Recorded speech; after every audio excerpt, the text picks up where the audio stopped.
La France capte l'attention, la présidentielle trust les médias, pourtant une autre élection et non des moindres suivra. Là nous parlons des législatives. C'est dans ce cadre donc que nous recevons ce soir pour ce numéro d'entretien Erwan Davout, candidat Les Républicains à la députation de la 9e circonscription des Français de l'étranger. Bonsoir M. Davout. Bonsoir, merci de m'accueillir. Vous allez bien? Bien, comme toujours quand je suis au Sénégal. Justement, qu'est-ce qui vous amène au Sénégal? Alors vous le disiez vous-même, je suis candidat aux élections législatives qui ont lieu au mois de juin prochain, les 4 et 18 juin très précisément. Et ma circonscription couvre 16 pays d'Afrique de l'Ouest et d'Afrique du Nord. Et le Sénégal est un des pays très importants, c'est le pays d'Afrique de l'Ouest qui compte la plus importante communauté française. Je m'y rends très régulièrement. Et là, je le fais comme candidat officiel à cette élection. Alors, aux dernières nouvelles, vous étiez également au Maroc. Alors, est-ce que le Maroc est un passage obligé pour Davout dans sa quête de... Alors, effectivement, le Maroc est de ces 16 pays celui qui compte la plus importante communauté française. Plus de 50 000 Français sont immatriculés au Maroc. C'est le pays clé dans cette circonscription, donc je m'y rends régulièrement. Je me rends aussi régulièrement dans mon pays natal, qui est la Tunisie, où j'ai grandi, au Sénégal et en Côte d'Ivoire. L'idée est de faire le maximum de déplacements dans ces 16 pays pour être à l'écoute des préoccupations de nos compatriotes. Alors justement, vous avez été au Maroc, actuellement vous êtes ici au Sénégal. Comment se passe la réplique avec les Sénégalais, avec les Marocains également? Est-ce que vous avez le sentiment que ça se passe très bien? Écoutez, hier j'ai fait une réunion publique à Dakar qui s'est très bien passée. Le public était nombreux, très bon climat. Je le fais aussi au Maroc, je le fais chaque fois. Je vais à la rencontre de nos compatriotes et j'écoute leurs préoccupations. Et il y en a certaines qui reviennent et qui sont communes à toute la zone. Il y a notamment la question de l'enseignement français à l'étranger.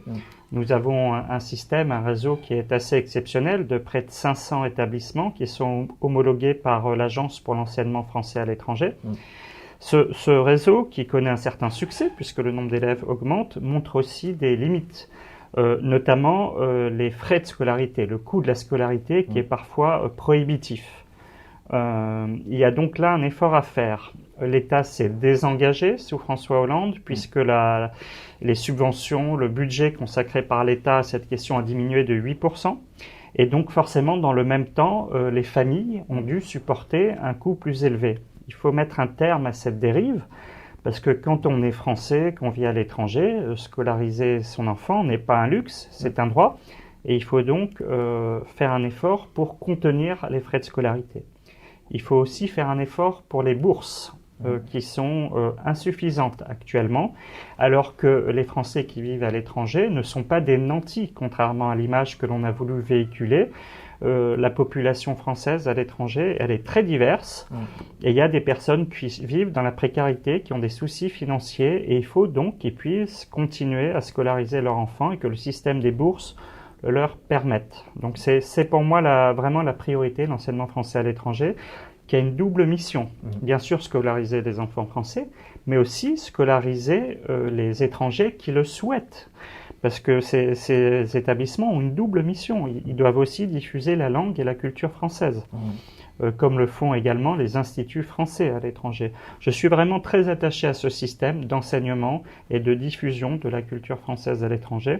Et je ne crois pas que ce soit sur ces postes que l'État doive faire des coupes et un petit peu s'aborder une vision de long terme pour des petites coupes budgétaires qui ont un impact en réalité très limité sur le déficit. D'accord. Justement, par l'enseignement, y a-t-il un autre secteur clé dans les priorités pour les Français de l'étranger? Effectivement, la question qui se pose aussi est celle de la fiscalité. Les Français de l'étranger qui vivent à l'étranger sont des citoyens comme tous les Français. Ils doivent donc payer des impôts.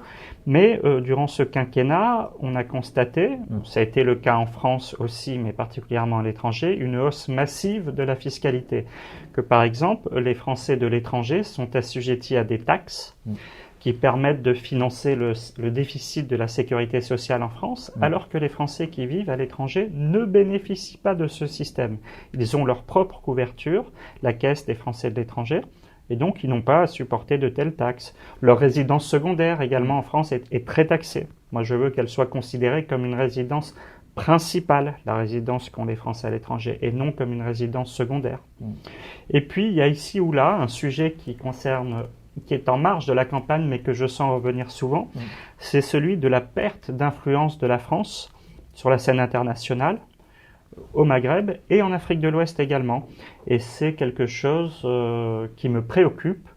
Je suis né, j'ai grandi en Tunisie, donc j'ai la vision d'un Français de l'étranger. Durant mon parcours politique, j'ai été chargé de mission à la présidence de la République, conseiller diplomatique à la présidence de l'UMP. Et donc, la place de la France dans le monde, le rôle de la France dans le monde est un sujet qui me tient à cœur et je déplore le déclin français que l'on observe sur la scène internationale. D'accord. Alors, on va y revenir tantôt pour le déclin. Vous êtes de la Tunisie. Aujourd'hui, quels sont les liens qui vous lient à votre pays d'origine? Alors, je suis effectivement né, j'ai grandi en Tunisie. Nous sommes troisième génération dans ce pays. Ma famille y réside. Et je n'ai pas la double nationalité par un concours de circonstances, puisque mon père est né en France et qu'il faut 3 générations pour avoir la double nationalité. Donc c'est vraiment mon pays de cœur, celui où j'ai toutes mes racines, mes amis. Et pour bien représenter la circonscription dans sa diversité, j'ai choisi une suppléante, Véronique Brigaud, qui elle est du Sénégal. Elle vit au Sénégal depuis 30 ans. Elle est issue d'une famille métissée qui était au Sénégal depuis le XVIIIe siècle.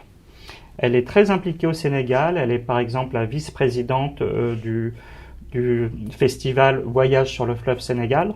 Elle est aussi secrétaire générale de l'Union des Français de l'étranger. Voilà, j'ai voulu que les 2 grandes parties de cette circonscription soient représentées, l'Afrique du Nord et l'Afrique de l'Ouest. Alors, vous êtes ce qu'on appelle une personne de double culture. Alors, est-ce qu'aujourd'hui, c'est un devoir pour toutes ces personnes de double culture de jouer leur partition, leur rôle dans ce qu'on appelle la passerelle pour que la France, quand même, puisse être bien représentée? Tout à fait. Je considère que je suis dans une circonscription où les binationaux sont majoritaires, quels que soient les pays. Et je considère que c'est une chance. Que les binationaux sont une chance pour la France, une chance pour leur autre pays, parce qu'ils ont vocation à jouer le rôle de passerelle justement entre ces 2 pays et à faire vivre la relation bilatérale au quotidien. Dans la mondialisation que nous connaissons, avoir 2 nationalités ou même 3 nationalités, puisqu'au Sénégal vous avez des Français, vous avez des Franco-Sénégalais, vous avez des Franco-Libanais et vous avez aussi des Franco-Sénégalo-Libanais. J'estime que c'est une chance. J'ai combattu de manière ardue le projet de déchéance de nationalité pour les seuls binationaux qu'a voulu François Hollande après les attentats du Bataclan. Je m'y suis opposé et c'était une question de principe, une question très importante, parce que ce projet, nous savions bien qu'il n'avait aucun effet dissuasif. Quand une personne est endoctrinée, c'est pas le fait de lui retirer la nationalité française qui va l'empêcher de passer à l'acte. En revanche, ce qui est certain, c'est qu'on a voulu stigmatiser des millions de Français qui ont une double nationalité, et en plus inscrire cette déchéance dans la Constitution de la France, c'est-à-dire dans le socle des valeurs républicaines. C'était assez inadmissible, c'était reprendre une thèse du Front National pour essayer de retrouver une popularité perdue. Je l'ai dénoncé, j'aurais aimé que le candidat socialiste dans cette circonscription en fasse autant. Je parle du candidat, pas de l'actuel député qui a pris ses distances et qui a affirmé ses convictions. Parce que là, on touche vraiment à l'identité de ce que doit être la France. Moi, la France, j'estime, comme le disait le président Jacques Chirac, qu'elle doit être riche de sa diversité. Les Français ne sont pas tous dans un même moule. Et il faut, et c'est la grandeur de la France, c'est son histoire, que chacun soit inclus dans le pacte national, participe au projet national, à condition bien sûr de respecter les valeurs de la République, ça va de soi, mais la France ne doit pas se refermer sur elle-même. Et là, je sens une tentation du repli qui s'explique par la crise économique que vit la France, qui s'explique aussi par les attentats qui ont récemment touché notre pays et la découverte récente de la vulnérabilité, ce qui fait que les Français sont légitimement inquiets et parfois tentés par le repli sur soi. Ça peut se comprendre. Mais le rôle des hommes politiques, lui, il n'est pas du tout d'entretenir ses peurs, il n'est pas de flatter les instincts, il est au contraire de tracer un chemin pour l'avenir, pour la France, d'adresser un message positif, inclusif, et donc de se projeter dans l'avenir plutôt que d'entretenir les peurs. Et j'aimerais que dans le débat public en France, ce message-là soit davantage porté. D'accord. Alors justement, vous avez un combat, vous menez un combat en faveur des binationaux. Pourtant, quand même, les binationaux avaient l'air de voter aux dernières élections pour la gauche. Alors aujourd'hui, comment comptez-vous faire pour changer la donne? C'est vrai, les binationaux ont cru en François Hollande et ils ont voté, d'après les études, à gauche. Je crois qu'ils doivent le regretter. D'une part parce que dans une France en crise où la précarité a progressé en France et aussi à l'étranger, le système entre les insiders, comme on dit, et outsiders n'a pas été modifié. Ceux qui avaient des difficultés dans leur vie quotidienne, qui étaient au chômage, n'ont pas vu leur situation améliorée. Le chômage de masse persiste, il a même largement augmenté sous François Hollande. Donc toutes les promesses sociales généreuses n'ont pas été tenues. J'évoquais tout à l'heure, donc j'y reviens pas aussi, le projet de déchéance de nationalité. Tout ça fait que les binationaux qui ont pu, à un moment donné, croire que la gauche allait porter leurs revendications, mieux les considérer et leur apporter un avenir meilleur, je pense qu'ils sont bien revenus de ces promesses et qu'ils ont vu malheureusement que François Hollande ne les avait pas tenues. Je veux parler aussi d'une promesse de François Hollande qui était l'attribution de la nationalité française aux personnes qui avaient combattu avec l'uniforme français pendant la Deuxième Guerre mondiale. Cette promesse-là, non plus, elle n'a pas été tenue. Si la France est ce qu'elle est aujourd'hui, c'est en partie, elle a une dette vis-à-vis de l'Afrique et des Africains qui ont combattu avec l'uniforme français durant la Deuxième Guerre mondiale pour libérer la France. Et quand vous portez l'uniforme, que vous prenez des risques pour votre vie, quel lien plus fort avec la nation que ce lien-là? Donc voilà, tout un ensemble de choses qui font que François Hollande n'a pas été à la hauteur.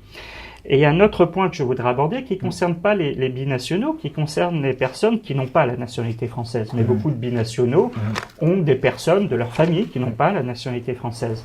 Eh bien moi je considère que sous François Hollande, la France est restée une forteresse pour ceux qui avaient quelque chose à apporter, des compétences, une passoire aussi pour l'immigration clandestine, et je voudrais qu'on ait un mot quand même de compassion pour tous ces malheureux qui périssent en Méditerranée, des milliers de personnes, parfois dans une indifférence générale. Mais moi, ce que je veux, c'est que les personnes qui n'ont pas la nationalité française, mais qui, par exemple, ont fait tout leur cursus dans un lycée français à l'étranger, et qui ont obtenu leur bac avec mention, qui ont du mérite, puissent venir en France poursuivre leur parcours et leurs études supérieures. Qu'on arrête ces tracasseries administratives qui font que certains trouvent plus facile finalement d'aller aux États-Unis, au Canada, que d'aller en France. C'est complètement aberrant. Je plaide aussi pour un visa francophone. Je crois que la France doit être davantage ouverte, notamment sur les personnes qui ont un talent et du mérite. En fait, ce que je veux faire, c'est exactement le contraire de ce que l'on a appelé à un moment donné la circulaire Guéant. C'est-à-dire que des personnes qui ont du talent, qui ont des compétences, qui sont bien intégrées pour certaines, puissent travailler en France aussi. Voilà. Il faut arrêter de voir de manière générale tout ce qui est un petit peu différent comme suspect. Tout à fait. Voilà. Et pensez-vous qu'aujourd'hui, avec tout cela, les binationaux sont déçus par le bilan de François Hollande? Je crois qu'ils sont très largement déçus puisque leur situation économique et sociale ne s'est pas améliorée. Que quand on veut faire venir sa famille en France, les problèmes de visa demeurent. Vous savez, on nous dit dans les ambassades que les statistiques sont bonnes quand on demande des visas. C'est vrai, mais pourquoi? Parce que certains n'osent même plus déposer des visas. Et donc ceux qui font une demande de visa sont ceux qui sont à peu près certains de l'obtenir. C'est pour ça que les statistiques sont bonnes. Mais certains n'osent même plus faire la démarche. Donc je crois que François Hollande, notamment aussi sur un sujet qui nous concerne tous, la francophonie, la francophonie, c'est une langue, bien sûr, mais c'est aussi un outil de transmission de valeurs que nous avons en commun. Qu'a fait François Hollande pour la francophonie durant ce quinquennat? Pas grand-chose. Vous savez, c'était la tradition française, un représentant personnel du président de la République française pour la francophonie. Ça marquait une priorité. Et bien François Hollande l'a supprimé. et d'autre part, les dotations de la France à l'Organisation internationale de la francophonie ne cessent de baisser. Donc voilà, vraiment, je considère que pour toutes ces raisons et tous ces facteurs, il y a des raisons d'être très mécontent du bilan de François Hollande. Alors, la 9e circonscription regroupe, vous l'avez tantôt souligné, 16 pays. Alors, comment gère-t-elle les problématiques? Alors, c'est une circonscription qui est très vaste. Le rôle d'un député des Français de l'étranger, à mon avis, bon, vous le savez, il siège à Paris, déjà, à l'Assemblée nationale, le mardi, le mercredi et le jeudi, comme tous ses collègues. Le reste du temps, je pense qu'il doit se déplacer dans chacun des pays de la circonscription pour ne pas perdre le contact, bien entendu, avec les Français qui vivent à l'étranger. Il doit avoir des relais dans chacun de ces pays et il doit les visiter. C'est un exercice très particulier puisque le député ordinaire, en général, est député d'une partie d'un département français, donc une superficie beaucoup plus réduite. Là, c'est une approche qui est différente, qui demande d'avoir beaucoup d'affection pour cette circonscription. Moi, je l'ai choisie alors qu'elle n'est pas spécialement facile pour ma famille politique, mais parce que c'est une région que j'aime, où j'ai mes attaches, où je voyage, et dont je considère qu'elle a un destin commun avec la France. Donc il faut avoir de l'affection, l'envie de servir, et aussi aimer son pays, naturellement, comme chaque parlementaire. Mais c'est vrai que c'est une démarche très particulière. D'accord. Alors souvent, les gens me demandent pourquoi le choix, les Républicains, et non pas, par exemple, candidat pour la France métropolitaine, par exemple? Eh bien, justement, parce que je suis né, que j'ai grandi en Tunisie, et que c'est là que j'ai mes racines. Je suis arrivé à Paris pour étudier. Et donc la France est mon pays, la France est le pays où je réside, mes liens affectifs et mes racines, elles sont en Tunisie. Parfois j'entends certains avoir un discours un petit peu populiste ou démagogique et dire « Ah, il vit pas dans la circonscription, donc il est parachuté ».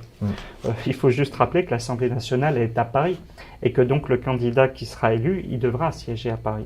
Et il devra aussi veiller à faire chacun des 16 pays et non pas son seul pays de résidence. Donc je crois que c'est plutôt un avantage de ne pas être dépendant du seul pays, celui où vous résidez, mais au contraire de partager son temps entre Paris et chacun des autres pays. D'accord. Alors, durant mes recherches sur vous, j'ai trouvé 3 noms quand même qui semblent être très importants pour vous. Bourguiba, général de Gaulle et Jacques Chirac. Exactement, vous avez cité la bonne trilogie. Étant né et ayant grandi en Tunisie, la première figure politique marquante pour moi était le président Bourguiba, qui était un grand homme, un grand visionnaire. Et c'est le premier qui m'a éveillé à la conscience politique. Je vous le disais, mes origines en Tunisie, j'ai même un deuxième prénom arabe, qui est Borhen en arabe, une langue que je parle. Donc le président Bourguiba a été le grand homme de mon enfance. Il a d'ailleurs mis toutes les bases pour que la Tunisie soit un pays pionnier dans le monde arabe. Ensuite m'est venue la conscience, j'étais français, par la lecture de l'histoire de France, de la vie politique française.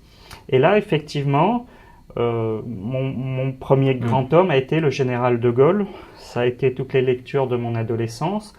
Et je me suis forgé dans cette conscience gaulliste. Et donc d'une France très particulière, c'est-à-dire d'une France qui n'est pas nécessairement le territoire français, mais plutôt un socle de valeurs à laquelle la France est fidèle, de valeurs et d'idées, et d'un idéal. C'est cette vision-là que j'ai de la France. Vivant à mon époque, le général de Gaulle n'étant malheureusement plus de ce monde, j'ai cherché ce qui se rapprochait le plus. Et pour moi, ça a été naturellement Jacques Chirac. Jacques Chirac a vraiment motivé mon entrée en politique, ce qui était le RPR de l'époque, le parti gaulliste, parce que Jacques Chirac avait énormément de qualités. Il avait un charisme évidemment très fort, mais surtout il parvenait à incarner la France dans toute sa diversité, à la fois en France et à l'étranger, et à donner une image de la France avec du panache et de la hauteur. Je veux rappeler que c'est au président Chirac qu'on doit le fait que la France ne s'est pas engagée dans ce bourbier irakien, dans cette aventure, cette guerre en Irak, dont on paye encore le prix aujourd'hui. Parce que si le Proche-Orient et le Moyen-Orient sont déstabilisés, c'est quand même une conséquence du conflit irakien. Et là, Jacques Chirac avait vu juste. Comme il avait vu juste aussi sur le conflit israélo-palestinien, où du temps de Jacques Chirac, la France avait une politique originale, audacieuse. Cette politique a disparu. Je m'aperçois que le Sénégal a porté avec succès au Conseil de sécurité une résolution à la fin du mois de décembre pour condamner le caractère illégal de la colonisation. Je suis très admiratif de cette initiative. J'aimerais que la France retrouve un rôle pionnier. Je me demande ce que la France attend pour reconnaître l'État palestinien, par exemple. Voilà, Jacques Chirac, c'était ça. C'était une France ouverte sur le monde, forte à l'international, et une France qu'il incarnait dans sa diversité, dans toute sa richesse. Et un combat militant contre toute forme de racisme aussi. C'était ça, Jacques Chirac, ses valeurs républicaines. Et je crois que son message, aujourd'hui, est totalement d'actualité. Je souhaiterais que ma famille politique, dans laquelle diverses tendances sont représentées, que celle qu'a incarnée le président Jacques Chirac, que celle qui a été portée par Alain Juppé durant les primaires, retrouve davantage de force et de vigueur. Justement, la famille politique, votre famille politique, vous revendiquez votre amitié à Alain Juppé. Est-ce que l'échec quand même de Juppé à la primaire, disons, a-t-il une quelconque influence sur le choix de votre candidature? Pour les législatives, vous voulez dire? Alors, pour les législatives, les investitures se sont passées beaucoup plus tôt. J'ai été désigné à l'unanimité par la commission d'investiture au mois de juin dernier. Chacun des candidats aux élections législatives marquait une préférence au moment de la primaire, c'est normal. Maintenant, nous avons un candidat qui a emporté la primaire aisément, qui est François Fillon, et naturellement, je le soutiens, je suis fidèle à ma famille politique. J'ai beaucoup de choses en commun. Je crois qu'il a le bon programme pour réformer la France d'un point de vue économique et social. La France n'a pas fait les réformes structurelles que ses partenaires européens ont faites, que ce soit le Royaume-Uni ou l'Allemagne.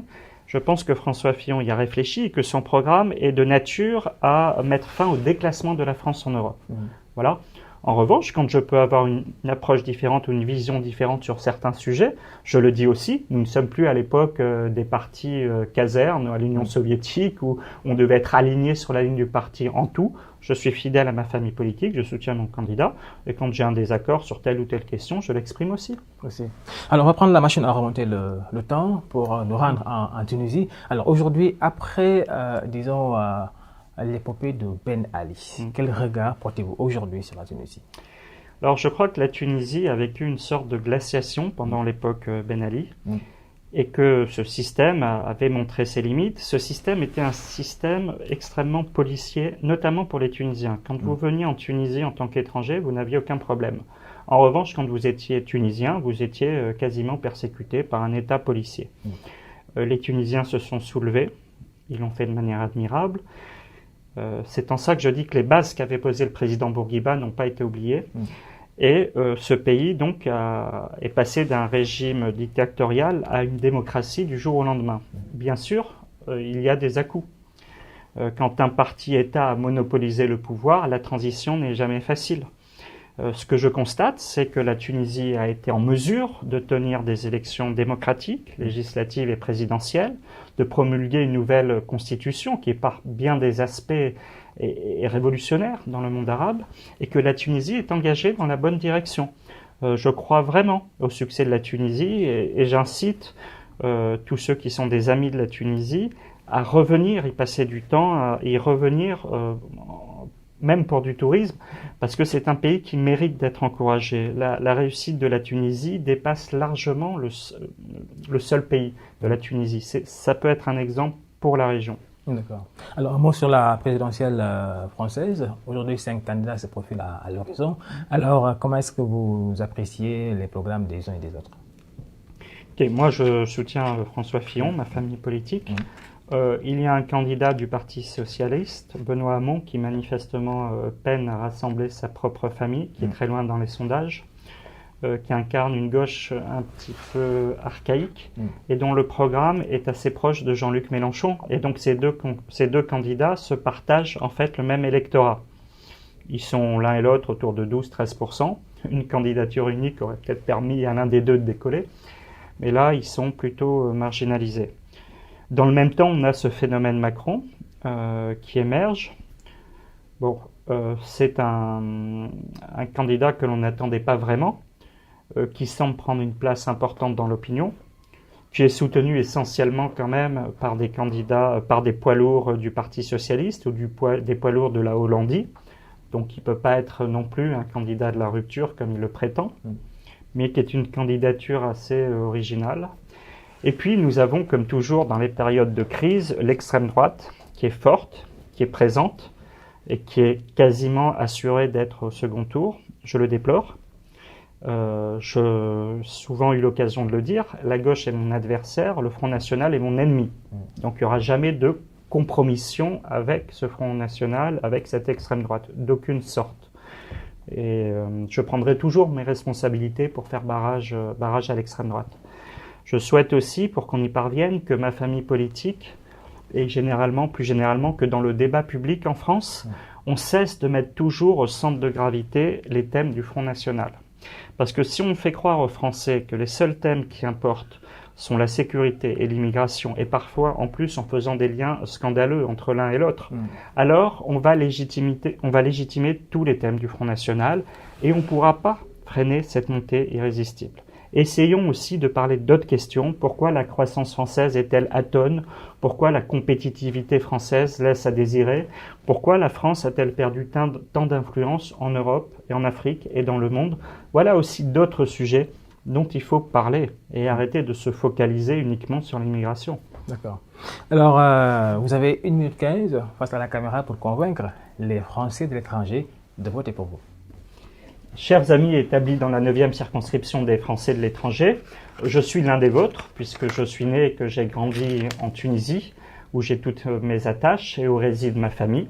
J'ai choisi pour faire équipe avec moi Véronique Brigaud, dont la famille est établie au Sénégal depuis la fin du XVIIIe siècle et qui elle-même a 30 années de vie au Sénégal, pour que l'on puisse représenter cette circonscription que nous aimons dans sa diversité, à la fois l'Afrique du Nord et l'Afrique de l'Ouest.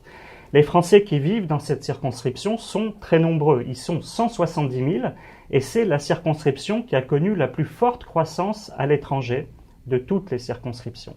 Cela prouve à la fois que les pays dans lesquels vous résidez sont attractifs, ça prouve aussi que les liens entre la France et ces pays sont importants et sont denses. Vous êtes, dans chacun de vos pays, à la fois des représentants de la France et pour les binationaux de la France et du pays dans lequel vous résidez. Vous avez des profils variés, mais vous méritez chacun de la considération pour ce que vous êtes, pour ce que vous incarnez, pour les risques que vous prenez, pour les cultures que vous défendez.